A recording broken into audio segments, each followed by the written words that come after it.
6절 보시면 사무엘이 사울에게 이르되 여호와께서 나를 보내어 왕에게 기름을 부어 그의 백성 이스라엘 위에 왕으로 삼으셨은즉 이제 왕은 여호와의 말씀을 들으소서. 이런 말씀을 잘 보시면 우리가 실제적으로는 사울 왕처럼 왕은 아니지만 영적으로 보면 꼭 왕이 아닌 것도 아니에요. 그렇죠? 여러분 베드로전서 2장 9절에 어떻게 말씀합니까? 그러나 너희는 택하신 족속이요 왕 같은 제사장들이요 거룩한 나라요 그의 소유가 된 백성이니 이는 너희를 어두운 데서 불러내어 그의 귀한 빛에 들어가게 하신 이의 아름다운 덕을 선포하게 하려 하심이라. 그렇게 말씀하시잖아요. 그리고 오늘 1절 말씀에 보면 그런 면에서 우리는 왕도 되고 영적인 면에서요 이스라엘 백성도 되죠. 두 가지 입장이 다 있어요. 더구나 말씀을 보세요. 여호와께서 나를 보내어 왕에게 기름을 부어 그의 백성 이스라엘 위에 왕으로 삼으셨은즉 우리의 삶의 모든 자리와 역할은 어때요? 부르심이에요. 사울을 왕으로 부르신 것처럼 우리는 우리 저마다의 가정에서 아내로 부르시고 남편으로 부르시고 아버지로 부르시고 어머니로 부르시고, 그죠? 직장에서 우리 역할들과 자리들이 있죠. 이것들이 우리의 삶의 모든 자리와 역할은 하나님으로부터 부르심, 세우심이라고 하는 거죠. 아버지의 자리가 그러하고 어머니의 자리가 그러하고 남편의 자리가 그러하고 아내의 자리가 그러하죠. 우리는 우리의 삶에서 맡은 역할과 공간 그리고 위치가 있습니다. 그렇죠? 우리가 각자의 부르심과 세우심과 역할에서 해야 할 일이 어떤 건가? 어떤 거죠? 1절을 다시 보십시오. 이제 왕은 여호와의 말씀을 들으소서라고 말씀합니다. 이 여호와의 말씀을 들으소서, 오늘 말씀 전체의 가장 핵심 주제, 메인 아이디어예요. 왕이든 아버지든 어머니든 아내든 자녀이든 모든 각자의 하나님의 부르심과 세우심 안에서 우리가 해야 될 가장 중요한 역할은 뭐냐면 여호와의 말씀을 듣는 거다라고 하는 것입니다. 우리가 이스라엘 백성이다 라고 보면 사울 왕이 아니고 이스라엘 백성이다 라고 보면 가정이든 직장이든 어디든 내 위에 있는 사람이 있어요. 그렇죠? 우리는 리더십이기도 하지만 팔로우십이죠. 따라가야 될 사람이기도 하고 또는 내 밑에 있는 사람이 있기도 하죠. 부모라면 자녀들이 그럴 수 있고, 아내라면 말씀대로 남편이 있을 수 있고, 직장에서도 상사가 다 있잖아요. 그렇죠? 내 위에 있는 사람에 대하여 우리는 어떠해야 합니까? 하나님이 세우신 질서다 생각해야 된다라고 하는 거죠. 결혼, 하나님이 세운 질서죠. 가정에도 하나님이 세운 질서가 있고 어디라도 하나님이 세운 질서가 있습니다. 그렇죠? 우리가 질서에 순종하고 역할에 순종해야 될 이유를 말씀하시는 거다라고 하는 거죠. 여러분, 우리의 지도자들이 잘못할 수 있죠. 회사에서 우리의 상사들이 잘못할 수 있죠. 근데 그 질서에 우리가 어떤 마음과 중심으로 순종해 가는가라고 하는 것은 그를 위한 것이 아니라 나의 삶의 복을 위한 하나님이 세우신 질서 앞에 순종이 참 중요하다라고 하는 것들을 오늘 말씀 안에서 잘 볼 수가 있으세요. 2절을 보십시다. 만군의 여호와께서 이같이 말씀하시기를 아말렉이 이스라엘에게 행한 일 곧 애굽에서 나올 때에 길에서 대적한 일로 내가 그들을 벌하노니. 여러분, 출애굽 때 얘기를 지금 하는 거예요. 그때가 언제적이에요? 사사기만 하더라도 430년이거든요 500년 전 얘기를 하는 거예요 지금. 그렇죠? 그렇게 얘기할 수 있어요. 그때가 언제적이야. 그럴 수도 있지만 이렇게 바꿔보면 어때요? 세상에 하나님이 500년이나 기다리셨네, 이렇게 해석될 수도 있어요. 그렇죠? 해석은 입장이에요. 내 입장. 남편의 입장에서 해석하는 것과 아내의 입장에서 해석하는 게 참 다르죠. 부모의 입장에서 해석하는 것과 자녀들의 입장에서 해석하는 게 참 다르죠. 어릴 때 막 동네에서 동네 어른들이 자기 자녀를 막 이렇게 나무라면 자녀들이 그런 얘기하는 거 많이 들어봤어요. 딸들이 엄마가 나한테 해준 게 뭐가 있어? 자녀 입장이죠. 근데 여러분, 부모 입장에서는 어때요? 잉태해서, 출산해서 참 얼마나 애쓰고 힘써서 키웠습니까? 부모들이 많이 배우지 못했기 때문에, 많은 돈이 없기 때문에 참 해주고 싶은 거 톡톡 잘 해주지 못했지만, 여러분 얼마나 부모가 정말 진자리 마른자리 가려가며 키웠습니까? 그렇죠? 근데 자녀 입장이 있는 거예요. 부모 입장이 있죠. 남편의 입장이 있어요. 아내 입장이 있고요. 다 이 입장에 따라 너무 해석이 달라진다 라고 하는 거예요. 그러니까 여러분, 제대로 된 해석을 위해서 내가 어떤 입장에 서 있는 사람인지 아주 근본적으로 내 입장과 신분을 이해하는 것이 굉장히 중요합니다. 특별히 하나님의 구속사라고 하는 부분 안에서 저의 본질적인 입장과 여러분의 본질적인 입장을 성경에는 많이 말씀하고 있어요.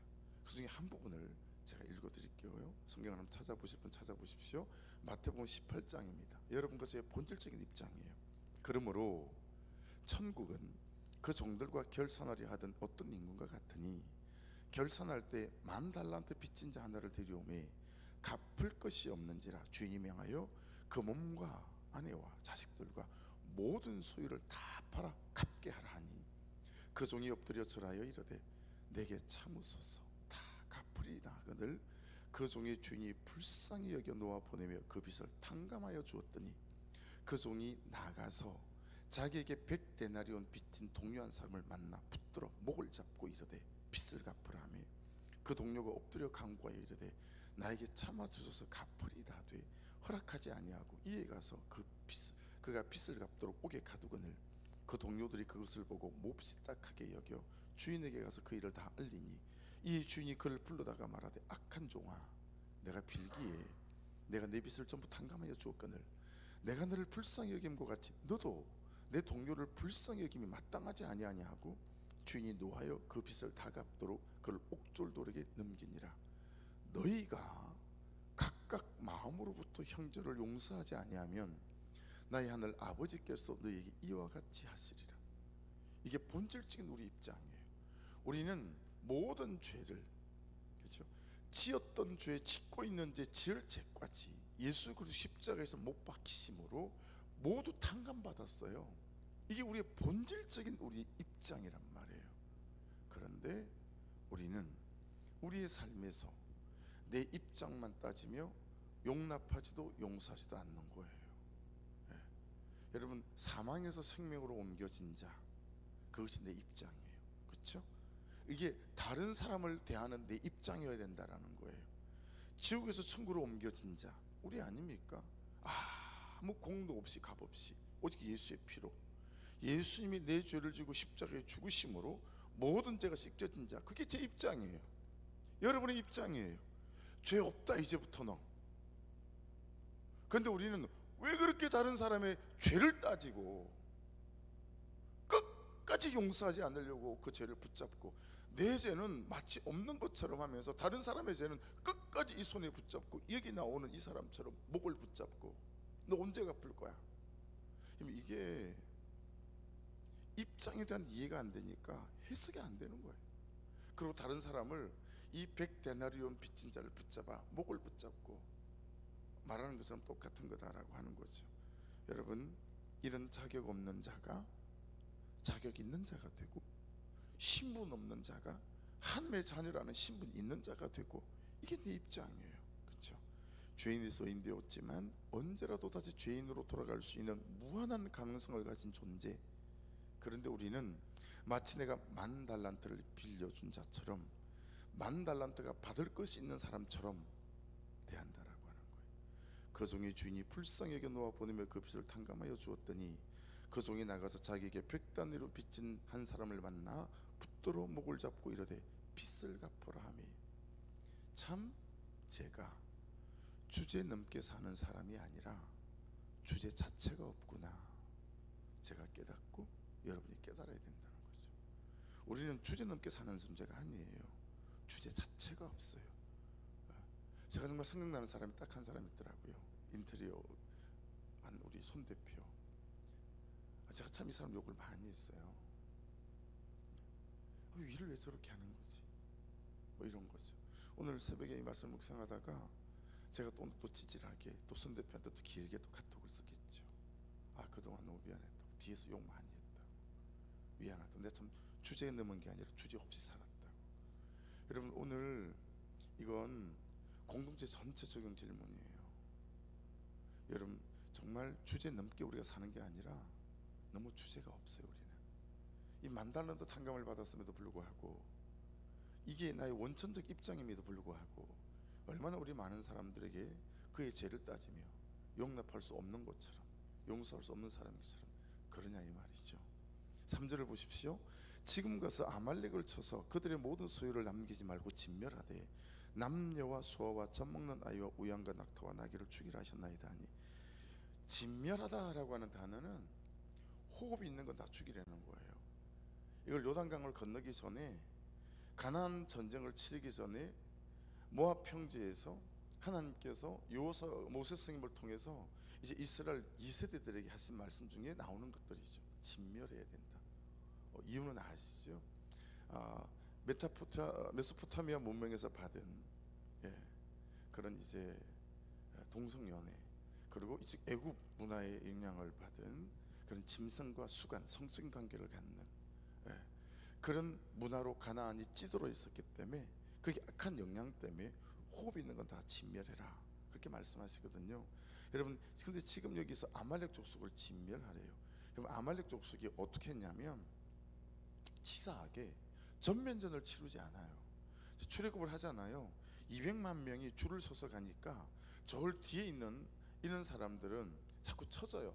자꾸 분유자들을 앞에 앞세우긴 해도 자꾸 행군을 하다 보면 이제 연약한 존재들이 뒤로 쳐지는 거죠. 그럼 항상 그 200만 명의 행군의 제일 뒤 끝에는 분유자들이 따라가는 거예요. 약한 자들이. 그 아말렉이 어떻게 하냐면 딱 숨어 있다가 그 뒤에 쳐져 있는 약한 자들만 싹 빼가는 거죠. 죽이고. 이게 굉장히 그런 방법으로 이 아말렉이 이스라엘 많이 괴롭혔어요. 그럼에도 불구하고 진멸하라 그러니까 우리 마음이, 야, 남녀 다, 애들까지 다, 젊은 나이도 다. 이게 여러분 9절에 가면 이 말씀이 해석이 돼요. 9절을 가볼게요. 사울과 백성이 아각과 그의 양과 소의 가장 좋은 것 또는 기름진 것과 어린 양과 모든 좋은 것을 남기고 진멸하기를 절개 아니하고 가치 없고 하찮은 것은 진멸하니라. 이러니까 여러분 3절이 해석되어지죠. 여러분, 하나님께서 저와 여러분에게 진멸하라고 말씀하시는 게 뭐냐라는 거예요. 너 그거 내놔라, 너 그거 내려놔라, 그렇게 말씀하시는 거 있으시죠. 야, 너 그거 내려놔, 야, 그리고 그거 갖고 와. 남편에 대하여, 아내에 대하여, 우리 어떤 삶의 영역에 대하여 내려놓으라는 거, 그 진멸하라는 거예요. 근데 끝까지 그걸 붙잡고 있는 거예요. 끝까지. 진멸하기를 절개 아니하고 가치 없고 하찮은 것은 진멸하니라. 그러니까 여러분, 그냥 내가 손해볼 것은 절대 놓지 않아요. 그리고 내가 손해보지 않을 것들만 계속 계산기를 두드리는 거죠. 그리스도인은 계산기 두드리는 사람이 아니잖아요. 말씀하시면 말씀에 따라 그를 용서하고 용납하고, 찌질하지만 용서 구하고, 그리고 내 죄를 보고, 이런 거 아니겠어요? 근데 지금 우리는 사울왕처럼 진멸하지 않는 거예요. 여러분, 오늘 묵상하면서 잘 생각해 보셔야 돼요. 하나님이 진멸하라고 말씀하심에도 불구하고 진멸하지 않고 끝까지 붙잡고 있는 거, 왜 그러는지 오늘 말씀에 또 나오는 것 같아요.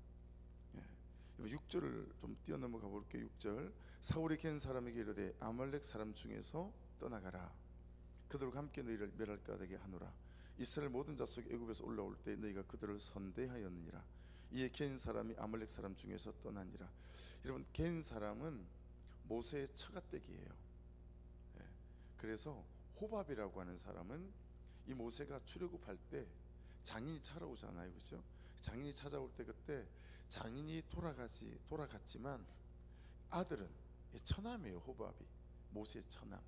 그래서 모세의 처남 호밥이 이스라엘 백성들이 광야길을 갈 때 함께 걷고 길을 안내하기도 하고 그렇게 하거든요. 그게 겐 사람이에요. 예. 그러니까 여러분 이거 보세요. 하나님은 사람이 사람에게 선배한 것들에 대하여, 선처한 것들에 대하여, 베풀고 나눈 것들에 대하여, 그냥 따뜻한 말 한마디 남긴 것들에 대하여 모조리 기억하시고 모조리 그의 삶 속에서 30배 60배 배표로 더하여 주시는 분이신 줄로 믿습니다. 그래서 이 하루를 사시면서도 저와 여러분이 겐 사람들처럼 하나님이 주신 사람들에 대해서 좋은 말과 부드러운 말과 따뜻한 마음으로 잘 섬겨갈 수 있는 은혜가 있기를 주의 이름으로 축복합니다. 하나도 땅에 떨어짐이 없이 그분께서 선하게 잘 갚아가시는 것 같아요. 예. 9절을 보겠습니다. 사울과 백성이 아각과 그의 양과 소의 가장 좋은 것 또는 기름진 것과 어린 양과 모든 좋은 것을 남기고 진멸하기를 절개 아니하고 가치 없고 하찮은 것은 진멸하니라. 여러분 이 나의 남기는 게 무언가, 이게 뭘 가져오죠? 하나님의 후회를 가져와요. 예, 그렇죠? 자 10절 같이 읽겠습니다. 여호와의 말씀이 사무엘에게 임하니라. 이르시되 11절 내가 사울을 왕으로 세운 것을 후회하노니 그가 돌이켜서 나를 따르지 아니하며 내 명령을 행하지 아니하였음이라 하신지라. 사무엘이 근심하여 온 밤을 여호와께 부르짖으니라. 여기 후회는 나함이라고 하는 단어예요. 이게 사람의 후회와는 여러분 질적으로 완전 달라요. 우리는 막 우리 후회가 어떤 후회인지 우리가 사람이니까 알잖아요. 근데 여러분 하나님의 후회는 전제가 있어요. 하나님의 후회는 전제가 있는데 그 전제는 뭐냐면 그를 다시 돌아오게 하기 위한, 우리는 끊어내기 위한 후회잖아요. 나 이상 너랑 교제 안 해. 야, 내 일단 난 지금부터 너라는 인간하고는 이제 끝이야. 그러면 후회하면서 우리의 결론은 그게 결론이잖아요. 근데 하나님의 후회, 나함은 전제가 있는데 그 하나님의 전제는 뭐냐면 우리를 다시 돌아오게 하시기 위한 후회다라고 하는 측면에 있어서 우리가 쓰고 있는 후회란 단어와 하나님이 쓰시는 후회란 단어는 전혀 질적으로 다른 그런 후회다라고 하는 것입니다. 그래서 저와 여러분 안에 혹시 요즘 나의 삶 속에서 하나님 말씀하셨음에도 불구하고 말씀대로 순종하지 못하는 하나님 후회하실 만한 어떤 부르심과 세우심, 내 자리에서의 불순종, 그것이 어떤 것인지를 좀 잘 살펴보셔야 되겠죠. 여러분 참 오늘 말씀에서 이렇게 기도가 되는 것은 사무엘이 근심하여 온 밤을 여호와께 부르짖으니라. 여러분 사무엘은 전 모든 걸 다 알잖아요. 이스라엘 백성들이 왕을 세워주소서, 왕을 세워주소서. 그러니까 너무 사무엘이 마음이 아팠어요. 그러니까 하나님이 야 사무엘아, 너를 거절한 게 아니고 나를 거절한 거니까 너무 마음 아파하지 마. 그리고 여러분 사울 왕을 세울 때도 하나님이 다 말씀하시잖아요. 그래서 너를 사울을 이스라엘 왕으로 세우란다. 그러니 여러분 수레 밑으로 기어 들어갔던 그 사울 왕의 겸손함, 이걸 다 알잖아요. 근데 어느 날부턴가 이 사울이 교만해졌어요. 그렇죠? 그리고 지금은 하나님 말씀하셔도 순종하지 않는 거예요. 그러니까 사무엘은 이 모든 전말을 다 알아요. 제가 어떤 사람이었는데 왜 이렇게 됐을까? 그리고 하나님의 은혜가 그로부터 이렇게 떠나는 것들에 대해서 너무 안타깝고, 그래서 여러분 이 사람이 밤새 우는 거예요. 저는 제 원고에다 그렇게 적었어요. 하나님, 제가 성도들에 대하여 이런 목사가 되게 도와주십시오. 그리고 저에 대하여 이런 성도들을 주십시오. 그렇게 기도하게 되더라고요. 여러분 우리가 우리 서로에 대하여 여러분 이런 사람이 되어주고 이런 사람이 있기를 주의 이름으로 축복합니다. 사울을 불러다가 이 못된 놈아, 이 나쁜 놈아, 너 이렇게 할 수 있어? 야, 네가 어떤 존재였는데 너를 왕으로 세운 하나님의 은혜를 다 있고 이렇게 야단칠 수 있잖아요. 근데 여러분 아무 말 하지 않고 사무엘이 밤새 우는 거예요. 왜 울었겠어요? 이렇게 변질된 사울 왕에 대한 안타까움으로 울었겠죠. 하나님 한 번 더 기회를 주시면 안 되나요? 하고 울었겠죠. 여러분 나에게 한 번 더 기회를 달라고 울어줄 수 있는 성도, 우리 성도에게 한 번 더 기회를 달라고 울어줄 수 있는 목사, 남편에게 한 번 더 기회를 달라고 울어줄 수 있는 아내, 내 아내에게 한 번 더 기회를 달라고 울어주는 남편, 이게 우리의 부르심과 세우심 아니겠어요? 근데 우리는 서로 헐뜯고 책망하고 뒤에서 욕하고 판단하고 정죄하느라 밤을 새우잖아요. 밤을 새우잖아요. 여러분, 이 대목이 너무 부러운 거예요. 사울 왕에게 사무엘 같은 사람이 있다는 거. 여러분에게 이런 사람이 있기를 주의 이름으로 축복합니다. 적어도 나의 잘못된 삶을 보고 나를 위해 밤새 울어줄 수 있는 한 사람만 있어도 진짜 인생 성공한 인생 아니겠어요? 우리 공동체가, 여러분들의 목장이 그런 목자로, 그런 목원으로, 목원끼리도 그런 목원들이, 이게 우리의, 여러분, 정말 공동체적인 기도 제목이어야 될 것 같아요.